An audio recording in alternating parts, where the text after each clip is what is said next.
hour and say, hey, we'll just not broadcast at all. We'll just do all the post show. And now we're broadcasting. Welcome. Hello. Welcome to another episode of Live here on Keystroke Medium. I am your host, Josh Hayes, and I'm here with Scott Moon tonight. It's a Josh squared, or is it Josh cubed? Did we ever decide how the mathematical equation works? It's squared. However the mathematical equation works, we're probably going to shut down the internet tonight. We welcome back Josh Dalzelle to the show. I think you were on in what season? Well, it's way long ago, like season 2, probably. A while, yeah. That was long, it was season 2, yeah. Too long not to have you back on the show. So welcome back, Joshua. It's always good to hang out and talk with you. I think the last time we actually hung out and spoke was on the strip in Vegas, which is kind of a trend here with our season 4 guests. Remember a lot of it, I think. I remember it like bits and pieces here and there. Being there. I remember the DeLorean Uber van. Oh yeah, what was it? Yeah, with the big the screen. The Tesla Model 3 that had the gold doors in the back. Yeah, the gold door. Like 9 people in it. You know, I saw an episode, a show on YouTube one time where it was one of those, this cop pulled me over thinking there was a laptop in my car, and he pulled this Tesla over and he was like, "You can't have that in your car." And I was like, that's my car. Like, I can't take it. I can't take it off. And he's like, "That's how I control my air conditioning and all that stuff." And the cop's like, oh, well, that's pretty neat. And in his defense, I probably would have done the same thing. Not anymore. Ha! Not anymore, huh? Oh yeah, congrats for your big move. Oh, hey, thanks, man. I appreciate it. Hey, everybody that is in the live chat. The shenanigans started super early tonight. Oh, Kayleen Williams says, "Is season 2, episode 44. This is how cool Kayleen is. First of all, a big round of applause for Kayleen. She does all the post-processing editing for all of the podcast episodes. And she knows to a T which episodes people are on. Like season 2, episode 44. And I'm like, I would never have known that without Kayleen. So it would have been a mystery for the ages. That's right.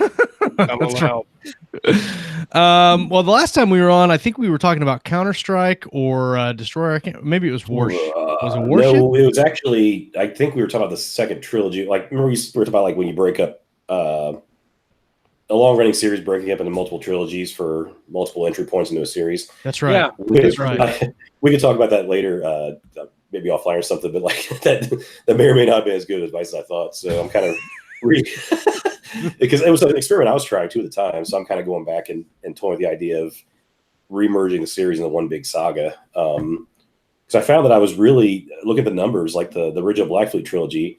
You got 3 books that would always run deep in the top 100, like in the 40 and 50, and just stay there for like a month or two. And then the second trilogy just did almost. I'm like, what the hell happened? So, nice. Was it December? Yeah, you have to remember that you're competing with a lot of other authors. I mean, these readers read 10, 12 different people. So if you call something a trilogy, don't expect them to be like, well, maybe I'll just go blindly and search for more books in this thing I like, and it's even not even named the same thing. So it's like, yeah, it probably wasn't great on my part. But it makes sense though, because I did the same thing even with authors that I like. You got a lot of books to read, so that's a natural step off point. You might go when you make it more difficult for them to find it. Don't be shocked when they don't. Right. The theory, it kind of came from an audio marketing point of view, and I don't think it works so well for ebook. So we'll figure it out. Well, your latest release, Marine, first of all, that cover's badass. I just want to say, it is the Terran Scout Fleet Book 1, and you just released it, in January, right? December. Almost has 200 reviews, man. Let's see, 4.6 average. It had some stick. It's still in the top 1,000, I think, which is not bad for being. We're almost to March.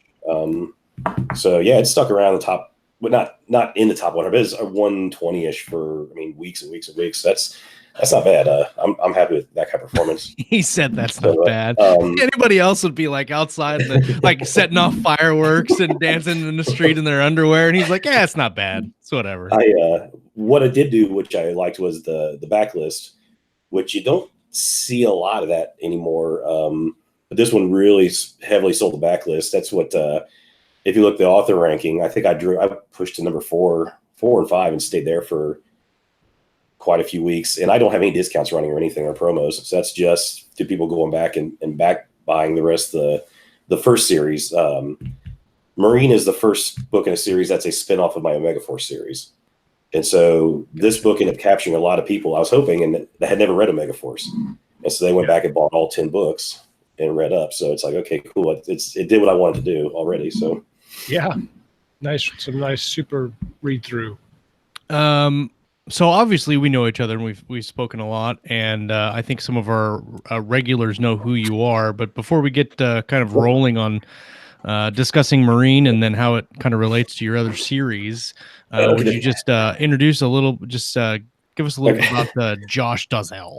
Give me about a 3-second back. Give me that question again. My monitor plug fell out, so I thought your mic died. It was me. Oh yeah, no worries. I like talking to myself anyway. This is pretty much all I do all day is talk to the wall. Well, like I told you before, I'm like on cough medicine and beer now, so I'm like, could be me. I don't know. It's gonna be a great show. Yes. Do you drop the cough medicine? A little serving cup into the beer? In the beer?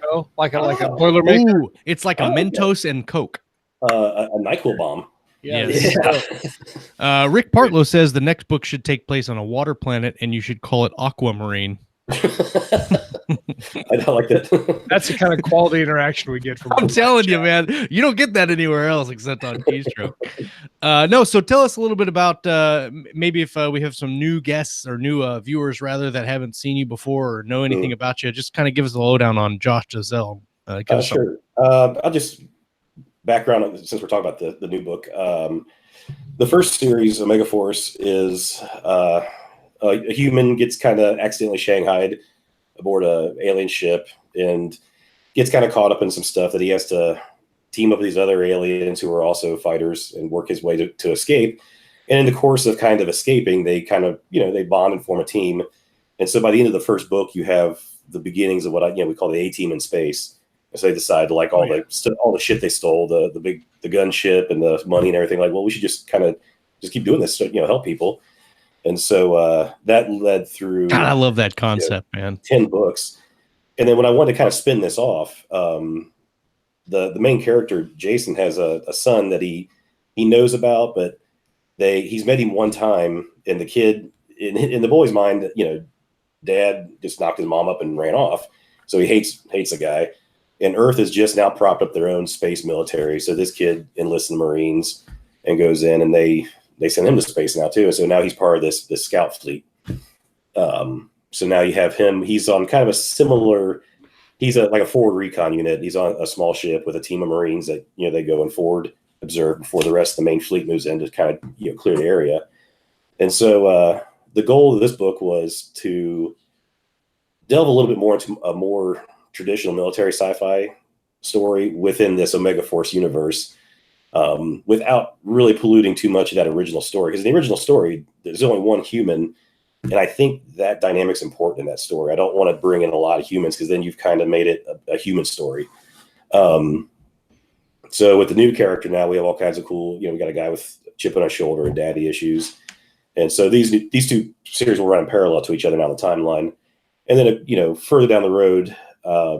I know a lot of the regular readers of both series now are going to wait for them, the father and son, to kind of meet up and butt heads. So that should be fun. Right. What could go wrong? I mean, yeah.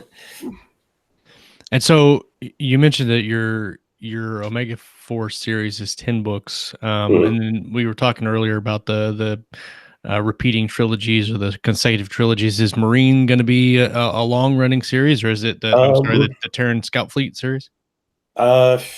It's like Omega Force. It'll go as long as I feel like there's a demand for it, and that I feel like it's going somewhere that's not repetitive or pointless. Right. I've got no real interest in writing something that is just for a quick buck or just to try to squeeze one more dime out of a series. If it's run its course, then it's run its course. But yeah, I don't really have an end game for the Terran Scout Fleet either. That's the one we were talking about earlier. That's the possibility that after about 4 or 5 books, and I really establish the characters and the story, maybe bring in somebody else to write, that series.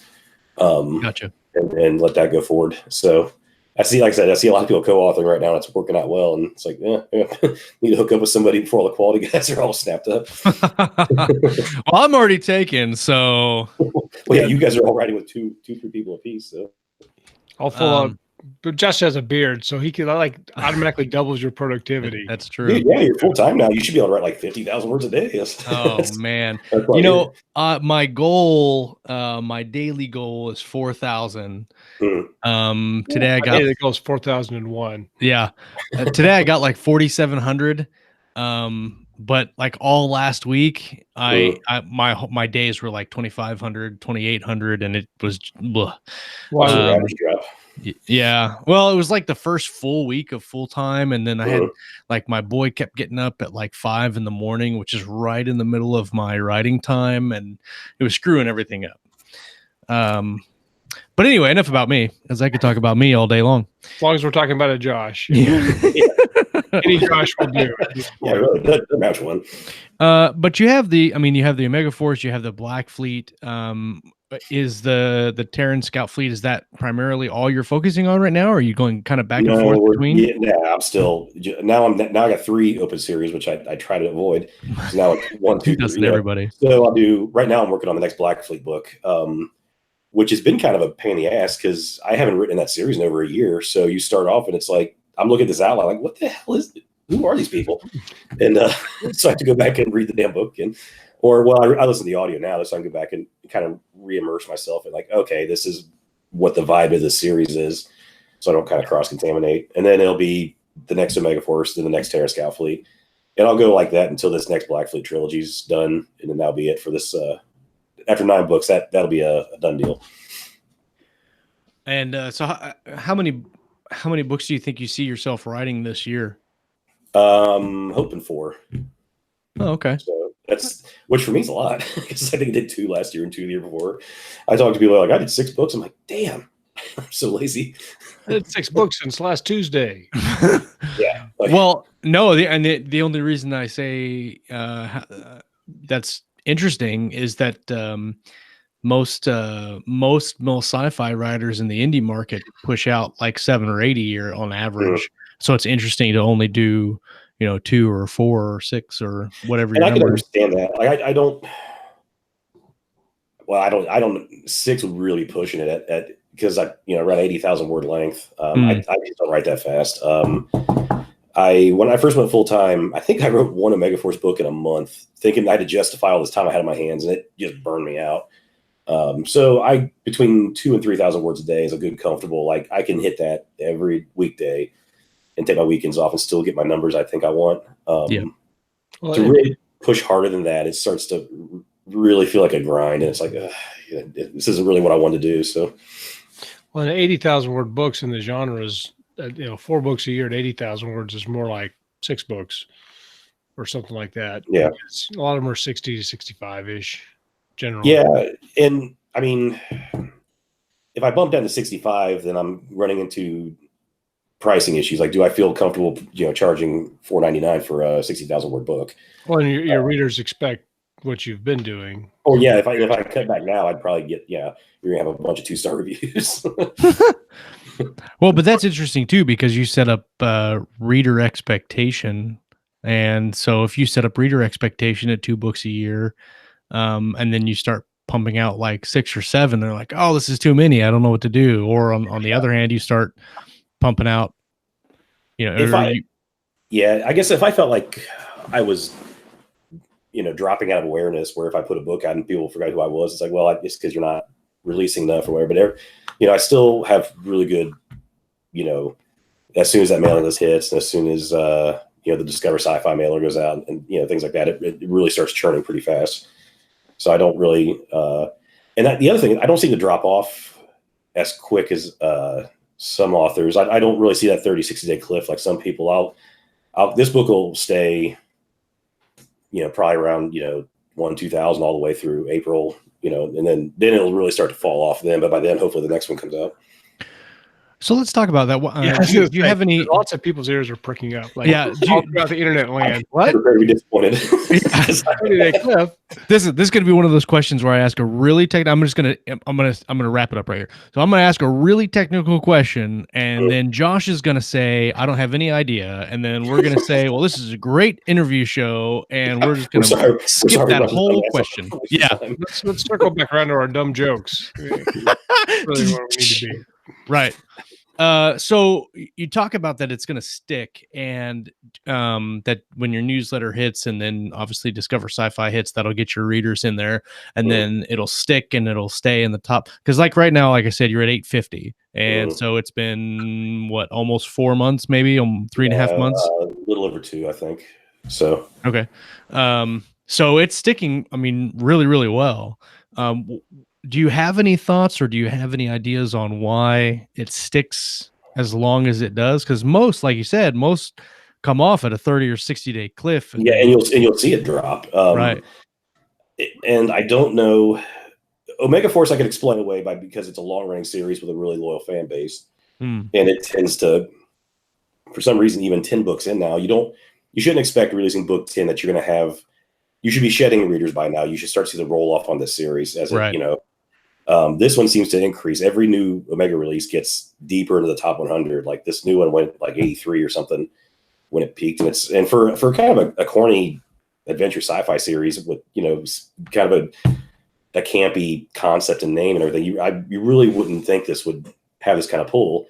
And I don't know if it's because this book's attached to that. We can talk. I'll keep you in the loop on the new Black Fleet when it comes out, because I'll expect this one to drop off quicker. The Black Fleet fan base is a lot smaller. They're pretty vocal about wanting it, but it's been a shrinking. That's why I'm looking at after this last trilogy, which I kind of committed to because of my deal with Podium. After this third trilogy, it's like no more, because it's becoming basically a time suck. It's not going to sell as well as the other ones because your ROI for time investment isn't there. Yeah. So I'm curious about. We speak on the fans of this series. What do they say about this book? What do you hear consistently about the Omega Force and then Marine that keep bringing them back and keep them engaged on such a level like that? Characters are the big driver in the story, and dialogue. A lot of, especially the early Omega Force stuff, was based on, because I was active duty Air Force. I worked in the flight line working on B1s, and you're in this little bread box launch truck, and you're with 10 guys that you have to live with in the dorms. You're on the truck with all night. You hate each other. Everybody stinks. Everybody's like eats your food. It's just, there's fist fights all the time and shit like that. But you all are really tight knit like a family. And so a lot of that kind of total dysfunction, if you can bring it into a book like that, it's funny to read and they like it. So I think that's what the attraction was at first. A lot of it, I'm a firm believer. I know Craig Martell talks about this a little bit too. Story is king. If you can get somebody to read your book and the story leaves them satisfied at the end, they're willing to overlook a lot of stuff like length, or like, oh, I found 3 typos, or if you can give them a complete story to where at the end they're like, yeah, I'm happy I spent 6 hours reading that, then you'll get them back again. What's interesting about the first Omega Force book, Omega Rising, it was published this says January 20th, 2014. So whether that was when you first published it or the latest edition. I think 2014. Yeah, it was it should be 2013. So maybe I don't know if there's a second, because I know it got cleaned up a couple times, because the first one was okay. You can for a while there were a lot of marketers were saying to republish your book to give it a fresher release date. For some reason, I can't remember that. Well, so you might have pushed second edition. There was a major revision. They may count from there. Yeah, this was a pretty thorough gutting. Well, even if we take 2014, it's still 5 years, 6 years at 2013. Yeah, and that book is still ranked 3,800 in the paid store, which is crazy. After that many years to be in the top 10,000, top 5,000 on the store, it's crazy. I think Worship, because I was poking around checking out before I came on today, and I think Worship, which was still my biggest, that book's outsold everything. I think it's still like 1,800 or something. And that was published in January 2015. Let's see. Let's look and see here. And, yeah, 2000 is what Warship is at right now. Number 10 in science fiction in the Kindle store. Yeah. So probably even though I was trying to sell through with a Megaforce, I'm picking up a little bit of new Black Fleet readership, hopefully. So we got a couple of questions we probably should get to. Yeah, go ahead, Scott. The one that just popped up, I'll just go through them in order. Rick wants to know what type of marketing you're doing or how much your ad spend is per month. And then Bart of Today asks, what made you decide to revise an already published book? So I guess you can pick and choose. Sure. Start with my marketing costs are really low. Right now for AMS ads, which is about all I'm doing, if you discount the Discover Sci-Fi project, AMS, I've got 5 ads running. I've got the first book in every series. So there's 2 trilogies, 2 series, and then 1 standalone. And so I think my monthly spend on those is probably right around between $1,500 and $2,000 a month total. My average cost of sale is still down around 62% on those. Wow. So that's not bad. I think Marine is the only ad I have running that's actually probably losing money. I think it's like 109 or something. So, and so $1,500 to $2,000 a month spread across 5 Amazon ads. Across 5 ads, yeah. And then to get my keywords, I use the KDP Rocket to get all my keywords and then export them to a spreadsheet and then just dump them in. I don't get super. Yeah, I'm not. I bought Brian Meek's book and have been meaning to read it and really try to get a handle on what the hell I'm doing. But sometimes I feel like you've been at this for a while with no idea what the hell you're doing, so maybe don't mess with the system. Why break it if it ain't broken? This could really get screwed up if you try to overthink it. Yeah. Actually, he was on the show. He was on Lauren's show on Thursday, 2 weeks ago? Yeah, I've got that bookmarked. I didn't get to watch it live, but I keep meaning to sit down. Yeah, he came back on the next Monday, and I mean, they did like a 2-hour show on Thursday, and then like an hour and a half on Monday. He really had a lot of good ideas. I sat and like updated 2 of my ads while I was listening to his show. And then the second question was about you talking about the rewrite on Omega Rising? He asked what made you decide to revise the already published book? When I first wrote Omega Rising, back in 2013, a lot of these support systems didn't exist. There was no keystroke medium. I mean, really, the only thing we had was keyboards, and I didn't know about it until I was already 3 books in. I just wrote a book, self-edited it, self-covered it, and put it up online, and it started selling. And then I started realizing by the reviews, like, oh, there's problems. Right. It went through 1 edit, and then by the second book, the character had changed. The main character changed to the point that I realized a lot of what happened in the first book, the dialogue didn't fit, his mannerisms and his reactions and things didn't fit anymore. And by then, I was getting ready to release book 3, and I was getting really interested in the sell through. It's like, well, book 3 can be great, but book 1 sucks. They'll never get to it. So went back and new cover and really sat and read this thing and tried to polish it up to where the main character was as consistent then as he is now in books 2 and 3. I'm kind of like, Heinlein. I don't advocate going back and nitpicking your own work to death like Lucas does.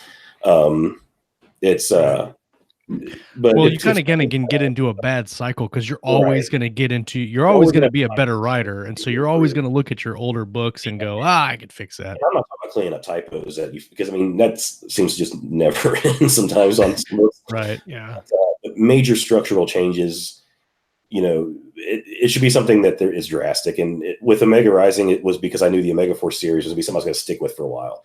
If I was going to let it end after 3 books because it just wasn't selling, or I had got my feet wet in publishing, decide like, okay, well, that served its purpose, I may have let it be. But since it was going to be the first step in a 10-book series now, it's like it's got to be cleaned up.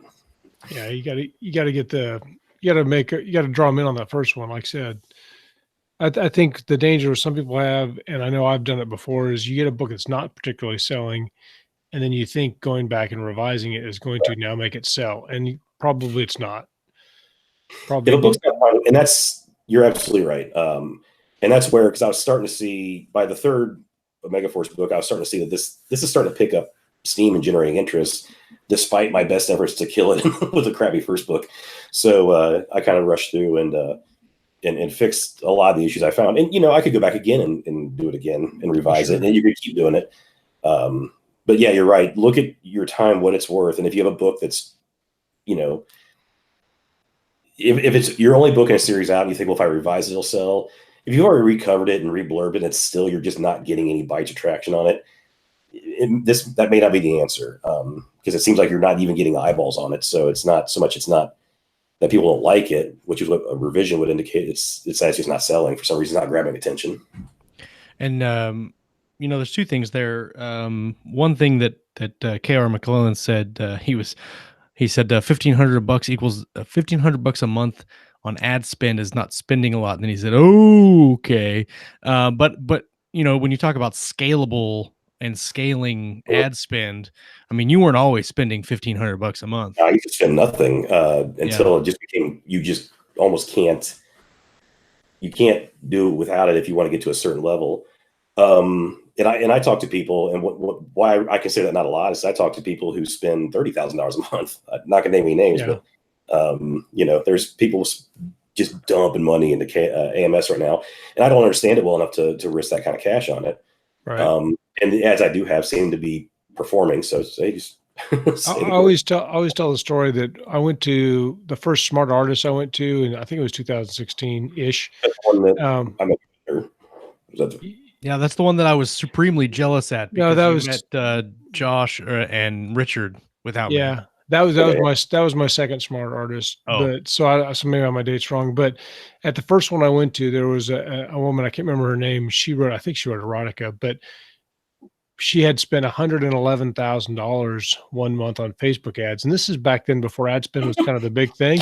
And she just did it, and she did it, and she was like real nonchalant. She's like, well, I wanted to see what it would do. But then her average spend at the time, her average spend at the time was like $22,000 a month. And she was making the kind of money where she had at least 30 hardcore beta readers that she flew them all to Vegas once a year for a big trip for all of her beta readers. Wow. So apparently it was her ROI was working for her at that time. You know, there's some people who have down to a science. I know Russell Blake, I think, is hired as a firm that does it for him. So he's dumping a lot of money into it right now, but he's got professionals on retainer that are constantly managing these ads. Right. So I would suggest that just pumping money into marketing is not a surefire way to do anything but lose money. Well, and what do they say that the first thing to do for good marketing is just to write the next book? Right. Yeah, and I do agree with that, and I think a lot of us get hung up on the surrounding minutia of trying to sell a book. And I mean, I spent all day putzing around with something, like I think a graphic for a Facebook ad that I wasn't like. It's like, oh, I forgot to write something today. Yeah. Oh yeah. Well, you definitely feel like what's the guy that writes The Art of War? Stephen Pressfield. He talks about the shadow careers and shadow activities. Yep. Like this seems like a really noble thing to do, to work on this Facebook ad all day, and then you get done, and you got no words. That's resistance. That's the resistance. Yeah, the resistance is futile. I love that my Locutus thing is right here. What was the title of the book you said? It's a cute little Locutus doll. It's a Locutus Funko Pop doll. All right. Battle of the Locutuses. Yeah.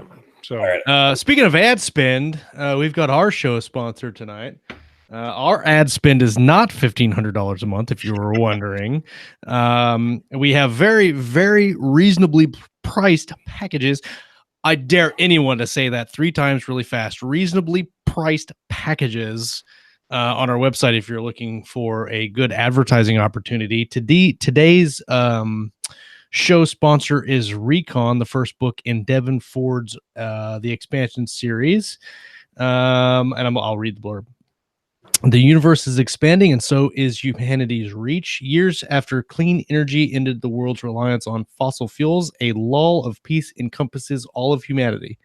Some think we should travel to the distant corners of the galaxy. Others oppose the idea, thinking that the harnessed singularity reactors are unnatural. When a terrorist group attacks the lunar colony, members of the United Nations Peacekeeping Force are divided as a result of the incursion. Years later, Lieutenant Commander Kyle Torres comes face to face with old friends as he's thrown into an assignment that could change everything, a reconnaissance mission with huge implications for humanity and science alike. Start the epic journey as Earth begins its venture into deep space, where not everything is as it seems. From Devon C Ford, the best-selling author of the hit post-apocalyptic series After It Happened. This is 99 cents. Is it free right now? I think it's free. Until the 26th. I think it's the last day for free. Oh, check that out. Free book for you people. It's going to be in the live chat right now, and then it'll be in the show notes after. And I think it's free. What'd you say? Until the 21st? I thought it was the 26th. 26th. 22nd and 26th. I thought. Oh wait, no, I've got it on the calendar. It's free all week because he's also got the Thursday night spot. So it's free all week. But go pick it up. It's a good book. He's just recently joined the show on our Keystroke International team, and he's Ellen Campbell's video assistant for the Ask the Editor project. That'll be, I think the first video is going to be out tomorrow, I think. Very dangerous and frightening, scariest possible environment. And what's crazy is she was like, he sounds really cool because he sounds British. So let's have him read the questions in his British accent so she can answer them. So, awesome. Go buy Rick's or Devon's book. I don't know why I said Rick just then. Let's talk about actually getting into and writing Marine and how with the series it's already done, but then writing it with new characters. Did you have any type of resistance from, like you said, making it new and making sure that you weren't like just covering old ground again on this series? And how did you go about making it new with the new characters? Yeah, I really, and I almost fell into that trap where, because it's like, okay, all I got to do is just recast a Megaforce and call it a new name, and hell, this has been easy. The whole reason I kind of started this too and thought about it was I read Terran Armor Corps. I read Iron Dragoons when it first came out, and Richard Fox wrote it, and that was a spinoff of his Ember War series. And what he had done was he had taken a element of Ember Wars and expanded it into a full series and a full story, and really explored those characters more. And it worked really, he did a really good job at it, to where it's like, okay, cool. You're not just rehashing Ember Wars. You're not just recasting this series that was successful. You are bringing in familiar elements that people knew and liked. Mm-hmm. So people are coming into the series now comfortable, and then you give them a brand new story with brand new characters. And so I was really careful when I was outlining and plotting this to try to make sure that my story was that the Marine was not just an Omega Force redo, but there's a lot of events and supporting characters from Omega Force that are alluded to or are brought into this series. So people are like, oh, I know that guy. And then you even see events from different sides through that you didn't see in the Omega Force book, but now they're talking about it from a different perspective. And so you understand the other series now more because you're seeing that. So it ended up being really fun to write, and then the reader response has been pretty positive, even from the people. And then the other thing I was worried about was the whole point of this story is to try to drive more readers to Omega Force. But if you made it just so, Omega Force centric, that it's so based in that universe and those characters, people are going to be a little bit lost. It's got to be something new, and you're giving the new background, this new series, and like, oh, okay, there's events alluded to, so I'll go back and read these other books, but you can't just leave them out in the weeds. Like, what the hell is this guy talking about? I don't know what these things are. Right. So, exactly. Well, Paul, I think it's, I'm gonna destroy his last name. Paul Hitch. He says he enjoyed it, and I think he said that he would read it again. Let's see. I said something up here that I missed. It's a lot of comments in the live chat. You might be scrolling for a while, which is good because we love when people come and hang out. It's the best. It's Paul Heitch that I'm thinking of. He is the voice of Omega Force and Marine. Oh, yeah, he's readable. Audio narrator. He's for audio, because Audible Studios owns the rights to Omega Force, and I did Omega Rising through ACX, and then you do the auditions.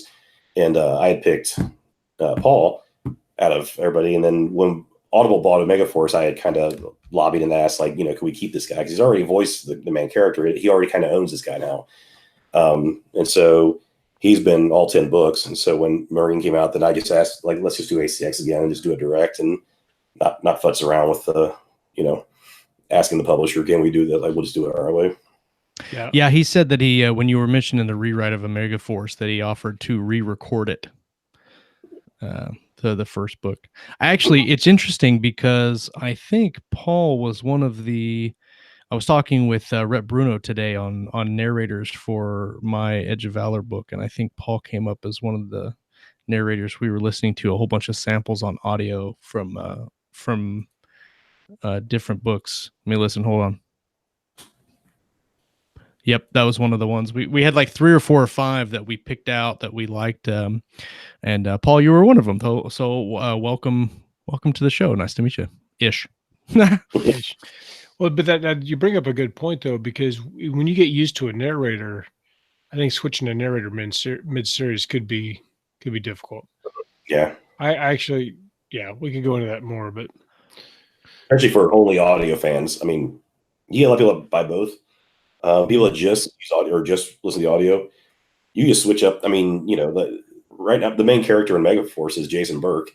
Everybody is known and has known this guy for 10 books, and Paul's been the voice of that. So if it was just somebody else doing it, it would be, kind of jarring. I think you would have issues in both your reviews and probably your sales in the next one. Well, you mentioned that, but we know an author that he tried to do a spinoff, but then he did do a spinoff and hired a new narrator to do the spinoff, and his fans absolutely lost their minds. They were completely against the new narrator and did not like it at all. And we're all like, it's a spinoff. It's not even the same series. Like, I get changing it mid-series and they're having an issue, but it was a spinoff series. And having said that, and of course we're being all vague booky about it, but the narrator that they're talking about switching from is pretty well known, if I'm thinking of the same thing. Yeah, you are. Yeah, so that might be a slightly an outlier as far as a statistical study would go. That sucks for the new narrator too, because he's just doing a job and people are attacking him on the reviews. Yeah, it's not my fault. Right? They made me do it. They paid me money. So on the I'm interested in the character building process that you go through for the characters to make them original and fun, and you mentioned the dialogue as part of that process, which is interesting because when you talk about having a successful audiobook, usually it's the dialogue that will push that, and that's what a lot of people are really kind of looking at now in their writing that I talk to is the dialogue going to push an audio? Because it's different. I mean, you're going to get the same book, but right. When you talk about wanting to get into audio, you really need to think about your dialogue and how you're writing it so that it works well when somebody's reading it. So when you look at, designing your characters and structuring your novel with that, what goes into that? I used to just kind of wing it, and I never did character studies or anything like that, but I would, because I write in private so I can talk aloud without looking like an insane person at a coffee shop. I'll actually try to, speak like this person. Like, I'll kind of picture them in my mind, see what they look like in my head, and then try to give some inflections, some mannerisms like I think they would, this person would be like. And it's usually based on somebody you've met in the past or somebody just to give you a starting point. And then kind of after that, it's fairly simple to write from that picture in your mind now. I've kind of streamlined that process now because I work with Clark Chamberlain on a couple books, and then I took one of his courses, and so I use his character build worksheet. And when I start and I know my main characters, I'll actually do the worksheet and really write this stuff out. It's a little bit of work up front, but it makes it quicker in the long run because I can now print this off and look back at this sheet, like where'd this guy come from? What's his, his family history? So you can kind of pull these little nuggets out when you're building the backstory for the readers. Clark does a really good job when you talk about looking at story structure and then presenting a book as a whole package. And actually, we've got some cool stuff that hopefully we'll be able to announce in maybe a week or so. stuff with Clark specifically. So I would recommend anybody to check out his stuff for sure. I noticed that you have your treadmill there that behind you, your treadmill desk. Usually a couch there I used to nap on, so that's this is a welcome addition, but necessary. Do you find it like I tried to do some writing on a treadmill one time and it didn't work out. I don't know if I'm just not coordinated enough or what. It takes a bit to get used to, and you probably did like I did at first, like, well, I walk at about 4.2 miles per hour. Yeah, you're right. Right, and that's doing some interval training here. This is an intense scene. Let's ramp it up. The other thing I found too is I put a different monitor mount on to get the monitor to get your head up, because if you're on a treadmill walking and you have your head down looking like you were on a desk, you're gonna feel it, and it's gonna be, if it's not comfortable, you're not gonna use it, and it's gonna not be it's be pointless. There's a urban fantasy author I really like, Robert Crane. He bought one, and he said that it kicked his productivity up. I mean, you get that heart rate up a little bit and a little bit of motion, and you do 2-3 hours of writing on that. It's like a lot more than just kind of sitting at the desk, puttering around, watching YouTube vids. Did you buy it specifically for that? Did you just jury rig it? No, it's specifically I forget what brand. I think it's a Nordic Track, but it's actually I needed the proper desk so I could raise it to the right height, because all the ones I looked at were too low, and I'm like, I don't want to put blocks under it, and it probably fall, and I'd kill myself with it. And so my wife would find me it all tangled up in it. How did he die? Oh, he was writing a book on a treadmill. It's not a big deal. It's unbelievable. We're not paying insurance. Yeah. They're definitely calling the homicide detectives in on that. We think that this one's a little bit weird. We're gonna have you look at it. We spit on him. Yeah, I did do that after he died. So when you talk about writing your novels, and you mentioned earlier you do about 2,500 a day, and you mentioned that you plan pretty extensively. Have you planned out the series as a whole, or do you just plan out the book and get to the end and then go to the next one? I plan on, I call them seasons. In Omega Force, we're tickling into, I think we're rolling into season 4, which basically just means that over a span of 4 to 5 books, you've got an overarching plot that the books are kind of working along. Even though each book is its own 3-act story, they're still tracking along this main arc like you would in like a season of shows. And so the same thing with Marine. I've got the next 5 books outlined out on this overarching story that he's following along. And as he goes through each individual story, there's still that thing of hanging over his head. And I think that kind of helps too, because for one, it keeps you from getting rudderless and just this series just goes wherever the hell, like it makes no sense. Or right. But it also, without having to use cliffhangers, which are somewhat controversial at times, it allows you to keep putting hooks in there that the readers want to come back for. Even though this book I read had a proper ending and I was satisfied with the story, there's something in there that's going to happen, and that's happening in the background I need to know about. So they're going to come back again for that next one. Have you ever got to the end of a string of books and realized that you should have inserted something into a book prior? And yeah, that causes problems. Or because I've had to do some pruning on Omega Force, because I had a couple ideas I thought were going to be something.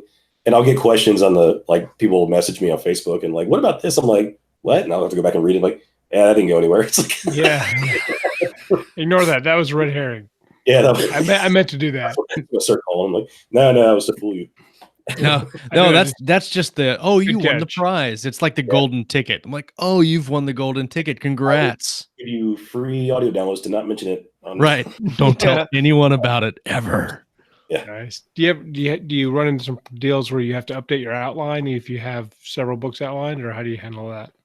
Yeah, and my outlines are pretty loose because I don't like getting into a rigid plan, because I feel like that maybe stifles creativity a bit. You're always, as you get going, and you guys know this too, like you're gonna, as you go down to this path, you're gonna see offshoots like, oh, that's a great idea. You don't want to have yourself so locked in, like, well, no, I can't do that because 3 books from now I can't. That's gonna screw things up. So I allow it to adjust itself as it goes. Kind of got to be able to roll with it a little bit. Yeah, you don't want to pass up really good ideas because you think something might be cool, 50,000 words from now. So Paul says, explains your answers when I'd ask if a character was going to show up again. It's nice having an insider in the chat. That can I give us love the- this. I'm really surprised that Paul and I work so well together at all. Because some of the questions he's asked, I'm like, that's a damn good question, Paul. Funny you mentioned. So we've talked about books that you're writing. Are you reading any good books? Would you recommend a good book that you're reading right now?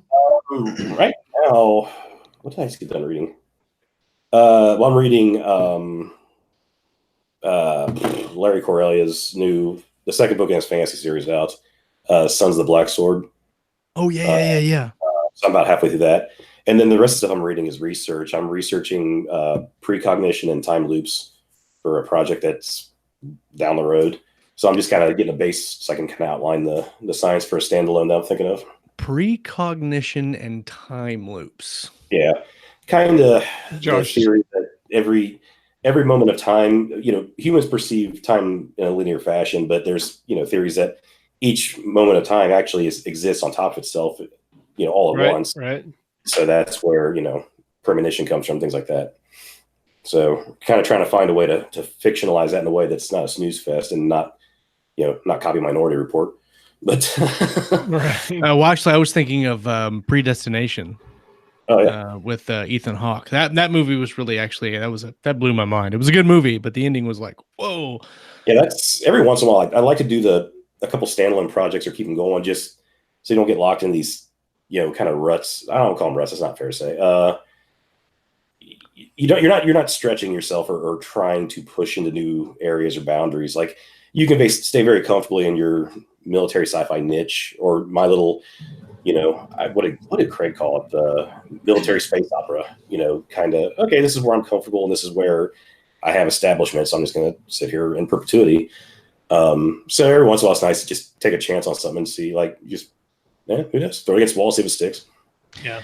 Bart of Today says he's writing a novel involving precognition, and he was curious about the name of the book that you were reading for the research. Hang on a second. Let's go back in time and read it. Hey. Keep ask another question. You're like, well, I try to look this up. Well, you mentioned standalones. I was going to ask you how Blue Shift was doing as a standalone. That was a project of varying success, I would say. That book was written originally with the idea. I had an agent. We were going to shop it, and it was going to be up to the publisher to try to find an audience for this, because my audience is not maybe necessarily going to enjoy this book like I did. Right. So he ended up, I think he went to a different agency or something. So it all kind of fell apart right as the book's going through editing and getting done. It's like, well, I'll just do what I always do and just do my release procedure. And a lot of people really liked it and enjoyed the stepping out of it. And some people just hated it. And they were vocal about it, and that was fine. Those were the bad reviews I really didn't mind, because I knew that Blue Shift was a good book. That was the one that Clark and I worked really closely together on. It arguably probably the best book I've ever written, as far as just being an abstract character study. I just don't think it did a good job of I didn't do a good job of finding its audience for it. So I think maybe in California this year, I'd like to maybe bend Chris Fox's ear a little bit and see about, what would you do to try to relaunch his turd and see, what, maybe don't brand it so closely to my other stuff, or even do it under a pen name. So I think it's a big kind of a first contact. Is it kind of a first contact book? No, Exploration. No aliens. It's basically these people went on a it's subluminal ship, but it's close to the speed of light ship, and with a time dilation to get out to an exoplanet and back, Earth will have changed hundreds and hundreds of years. Well, so they get back and there's nothing left. Earth's just wilderness again. They're like, oh, something happened. So basically, they have to land and figure out what's happened to all the people. So that leads them through where you have these highly trained people who are the best scientists in their field now in the woods, who are not hunters or fishermen or any of this stuff. Then watching them turn on each other like jackals. That's actually a really cool idea. I like that. I like it. It wasn't what I normally write. So a lot of people were just not not into it, but I still think it has potential. It's kind of just sitting out there, and may do something with it later, and maybe not. The name of that book was called The Premonition Code. The Premonition Code. Okay. Yeah. You mentioned your release procedure. James McCormick was curious about what that looks like. Once the book's out in the store and the links are all pointing to the right thing, and the covers and the look inside's all up and everything, first thing I do is hit the mailing list. By a lot of standards, my mailing list is fairly small. It's under 10,000 people right now. But it's an organically grown list over the years. I've never solicited, signups, anything, so that my click rate's like 60-70% sometimes. Wow. So when it hits, it slams the book really hard, right into the probably top 400, 500 right away. So then it gets Amazon kind of chugging now. I still go and I still feel I do the Ask David, because I still actually have decent luck there. I still see a bump there. And then I always forget about the Ask David. It's free, so what the hell? And then the Discover Sci-Fi list goes out whenever I can get my time slot in for that, usually within a week or two of release. That's about it, I guess. And then I just try to jump on any mailing list swaps that I can find with anybody. I'm getting better about that. I'm really bad about kind of being in a isolated bubble, and I get dragged out every once in a while. Nick Webb's the one that actually drags me out of the Discover Sci-Fi, and then signs me like I'm just now kind of talking to the guys at Sci-Fi Bridge, and getting a list of people that I can swap mailing lists with. That I try to build a list of people that maybe have a different audience than I do, because I don't think it's useful of just swapping. We all have the same readers, right? If you're close to each other, that you're just kind of spamming their inbox sometimes. It was interesting when I first came across your books that you didn't. It seemed like you were kind of famous for not having a web page and a lot of yeah, which I still don't. That's so crazy. Okay, a lot of times I do get that people think I am being an asshole because I'm not giving information out. If I knew how I did some things, I would tell you. But the no website thing is kind of a thing that I do, because it's almost become a shtick now. Yes. Well, I guess it's just some weird magical piece of the puzzle you don't want to change. I've got a guy building one right now, and I own the domain name, so we'll forget that, because I've got somebody right now that's going through all the books and building a wiki of all the ships and places and characters, and so that'd be a cool place to put that on a landing page. And maybe when you do updates, because Facebook is changing so much now that if you put a post in your author page, maybe 15 people see it. Right. So it's probably well past time that I need to have something that people can navigate to and see if there's something new happening, or Yeah, you want to have your own platform ready to go just in case. Knowing Facebook, I don't think it's going anywhere, but I mean, it could. I mean, people said the same thing about MySpace, right? So it's always good to have your own. Yeah, I mean, as far as that's why I still maintain my own mailing list. Mm-hmm. Even though I've actually heard people argue about not having one. I'm like, I don't know. That's a really cheap, effective tool that you can manage yourself that they can't take from you. Right. Whereas AMS, Facebook, I mean, all these things can be pulled, and you're like, I don't know.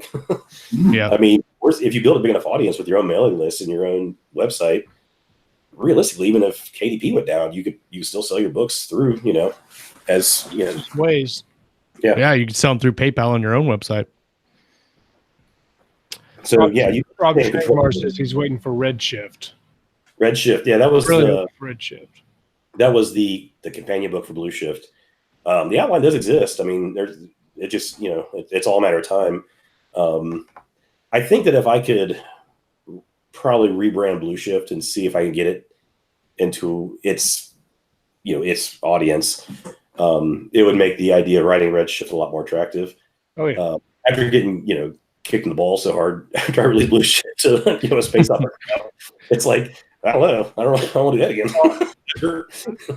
I've been there. I have a series that hasn't performed as well as I'd like, but I constantly get people like, when's the next series come or next season coming out? I'm like, yeah, which I appreciate, and it didn't sell poorly. I mean, as far as the time invested in Blue Shift, was definitely worth it from a monetary point of view. which does lessen the blow, because if it performed poorly and you lost money on the whole deal, it's like, wow, right. that was a bad But mistake. yeah, it's all relative, I suppose. Yeah, and I still stand by the statement that you should do these things every once in a while and really just stretch and see something completely different. I mean, I'm not going to be doing erotica or cozy mysteries anytime soon, but it's just Not at the same time. No, but you really should though. well, I mean, I'm going to combine them all into one. Yeah. Like a cozy mystery. Sci-fi. Cozy shift. It's cozy shift. I think we're on Cozy shift Omega Force. Yeah. yeah. Cozy shift erotic force. Ooh, cozy shift erotic force. I don't know. Or there would be a market for a Omega Force erotica. Just put it out there in the short story, just see what happens. Like a I would do that. Weekend in Vegas Yeah. version of Omega. Oh yeah. Yeah. That's true. I said my erotica pin name was Scott Moon. Thanks. Yeah, man, Scott. That explains so much more of some of the emails. Like, Why do I get this fan mail? I don't write this stuff. Pictures and messages. And it's a pop-up book. So for Marine, when's the second book coming out? Probably beginning of fall this year. Beginning of fall. Okay. Yeah, because I got the new Black Fleet book is going to come out around the beginning of April. Well, it could be the end of summer, because then I write Omega Force 11. No, it'll be fall, because then Bone Shaker. That's going to be kind of I'm still kind of working on the details on that, so that'll probably take about 2 months to write, and then go through edit and clean up and revision and all that. We are like, that's the other thing, is I'm really getting better about having to stay competitive. I'm narrowing things down, streamlining my process to where from the time I write a book to the time it's released, we're talking it used to be like a month and a half. Now we're getting down to something more manageable and realistic, like, week and a half. So, I've noticed that a lot of authors do that. It terrifies me, because I like to have a book done for like a month before I put it out there. Like type the end publish. But at the end, publish, which is exactly what Richard does. But so with your process, and we're coming up on time, but since you mentioned it, I'd like to talk about it. Sure. Going through editing and then the post-production and all that, you say you narrowed it down to a week and a half. What's that look like for you when you finish your clean draft and you've got your book done? Mm-hmm. What does all the post-production look like for you? Well, because the series right now are so long running that you're not going to, I don't run into too many story issues now. Like, I don't have plot hole issues or anything like that because these are really established characters and timelines now. So from the time I finish the first draft, I'll go through, and I have to, because it'll bog it. I break each chapter out and I run it through Pro Writing Aid, and that finds all the repeat words and crap like that, and all the cleanup that you don't want your editor wasting the time with. Recombine the book. I'll print it out, because I'll double space and print it, so I have a hard copy, and sit with a red pen and highlighter and go through, and do the big revision process with a notebook. And I'll read it through straight and try to, in under 8 hours, so I can get a really good feel for this book from beginning to end. Because it took you months to write sometimes. So sometimes you get a little leery. It's like, well, does this flow, or did the beginning feel weird? So if you can just read it in one sitting, you'll know this book does fit together. Its pieces are all kind of interlocked. Incorporate those revisions. And then usually from there, it's straight to the editor. And then when I get it back from the editor and get it cleaned up and take the track change notes out and all that, I'll side load it on my Kindle and read it as a Kindle book, and then do the highlights and notes from there. Clean that up, then beta reader, and then usually I don't have much from them, and then it's ready for its final format and publish. And how many do you run it through your beta readers to find holes, or just typos? At this point, mostly just typos or weird formatting issues, like chapter 5 starts at right after chapter 2. Right. They got published like that. Nice. And then at this point, probably if I have a new book, like a new series, I know when I sent Marine out, I asked him, like, really pick it apart and look for plot holes, things that are inconsistencies, because this is the first time with a lot of these characters. I don't know, I may have screwed up a backstory or call it. I mean, I had one time I called the name change on the character. They couldn't figure out if the guy died or what. It's like, oh no, I love that. That's the best. I just changed his name for no reason. So we said pick one. And the editor that you run it through is just a copy line. Yeah. And for the other stuff, like working with Clark, who's developmental, is entirely different. Right. But that's before you start writing usually, and that's the fun stuff. You get to sit and BS with them on the phone about story for a while, and that that doesn't feel like work. So I think that's my favorite part of the process is the planning and the whiteboarding, and I love that story process, and because at that point it's not actually writing, it's just playing, right? So you can just do whatever you want because it's not you're not putting words actually technically on paper. It's literally the same process you use when you thought about becoming a writer. So you're just putzing around writing ideas down. Like, that'd be cool if somebody wrote a book like that. Like, yeah, great idea. Yeah. Great idea for a book. Somebody write that down. Yeah. We are coming to the end of the hour, and Josh, as always, it's been a blast hanging out and talking with you, man. You don't have a website. You do have a Facebook page. Yeah, Facebook and Twitter. I'm getting Facebook changed their the Pages app, so I'm a little slower getting back on messages, but I do get to them. So excellent. And then also you can follow him on his author page on Amazon. Yeah. Everybody in the live chat, thank you guys for coming and hanging out with us tonight. As always, tons of shenanigans, a couple new people. So welcome to Keystroke Medium. Everybody that's never been here before. If you're listening on the feed and you have not had the pleasure of hanging out with us live, please do so every Monday night, 8 p.m. Central. We have a live show. And then on Thursdays now, Lauren and Kayleen run The Writer's Journey, which is also live at 8 Central. Tomorrow, the first episode of Ask the Editor with Ellen Campbell will air on our YouTube channel and on the podcast. What else we got going on? Keystroke International is on their 4th episode now. Those guys are really doing some cool stuff from their side of the pond. And let's see, who do we got coming up next week? I don't even know. Yeah, Devon's Chat Corner on Sunday. I don't know if you already said that. Do what now? We got Devon's been doing his chat corner. Devon's Saturday actually. That'll be fun. Devon's Chat Corner. He said chat corner. I was like, what the? Yeah, what are you doing? What are you guys doing? Branching out, man. Yeah. Jeff Chaney's coming on the show next Monday. Oh, cool. I met him in Vegas last time for the first time. Yeah, we met him in Vegas, and then Scott and him just released a book that's doing phenomenally well. Not too bad. So yeah, all good things, all good times. And Paul says you should do an Ask the Narrator. We have a couple of narrators on, so that might be fun to get you on the show and have you and Josh.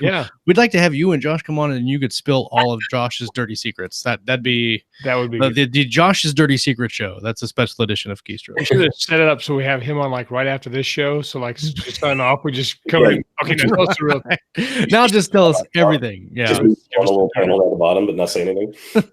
Yes, yeah, exactly. We'll mute his mic, and he's waving and he's trying to get our attention. We're like, yeah, broken arrow. That's right.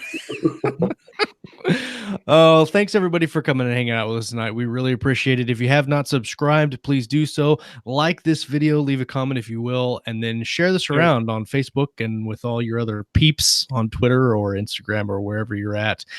We always appreciate it. Omega Force books. And buy all the Omega Force books. That's right. That's what you should do. Yeah, that's important. that's the only. If you got anything out of this whole episode, is just go buy the Omega Force books. So. A whole bunches. All right, guys. Well, we will sign out with that. We will be back next Monday. Don't forget to hang out on Thursday night with Lauren and Kayleen. We'll come back. We're going to talk about some reading. We're going to talk about some writing and everything in between right here on Keystroke Medium. See ya.